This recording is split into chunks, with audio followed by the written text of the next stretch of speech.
একটা ২.৫ বছরের বাচ্চা ওপিডিতে আসে, সর্দি কাশি জ্বর, অবভিয়াসলি বাচ্চা চিৎচিরে কাঁদছে। তো আমি মাকে বলি কি বাচ্চাকে কোলে নিতে চেক করতে হবে।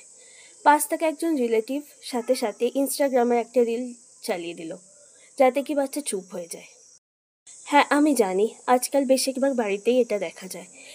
বাচ্চাদের মোবাইল, টিভি, ট্যাব খুবই পছন্দের, কিন্তু কতটা বয়সে কতটা স্ক্রিন টাইম দেওয়া যায় আজকে সেই বিষয়ে কথা বলবো। ২ বছরের নিচে বাচ্চাদের কিন্তু স্ক্রিন টাইম একদমই দেওয়া উচিত নয়। পরিবারের লোকজনদের সাথে ভিডিও কল করা যেতে পারে, কারণ এই বয়সে বাচ্চারা মুখোমুখি কথাতেই কিন্তু বেশি ভালো শেখে। ২ থেকে ৫ বছর অবধি কিন্তু স্ক্রিন টাইম ১ ঘন্টার বেশি যেন কখনো না হয়, সেটাও যেন শিক্ষামূলক বা মানসম্মত কন্টেন্টে থাকে। বাবা মায়েরা যদি সম্ভব হয় একসাথে বসে দেখুন তাদের সাথে। যাদের বয়স ৫ থেকে ১০ বছরের মধ্যে, তাদের স্ক্রিন টাইম কিন্তু ২ ঘন্টার কম হতে হবে। মনে রাখতে হবে খাওয়া, ঘুম, পড়াশোনা বা খেলাধুলোর সময় যেন স্ক্রিন টাইম না আসে। ব্যালেন্স রাখাটা কিন্তু খুবই জরুরি।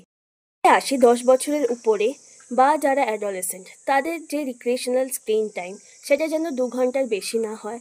মনে রাখতে হবে ঘুম, পড়াশোনা বা ফ্যামিলির সাথে টাইম স্পেন্ড করার সময় যেন স্ক্রিন টাইম না। এবার সব বয়সেদের জন্য কিছু সাধারণ নিয়ম। ঘুমোবার আগে ½ ঘন্টা থেকে ১ ঘন্টা আগে স্ক্রিন বন্ধ রাখুন। যেটা বেডরুম, সেটাকে স্ক্রিন ফ্রি জোন করুন। নিজে উদাহরণ তৈরি করুন, কারণ বাচ্চারা আপনাকে দেখেই শিখবে।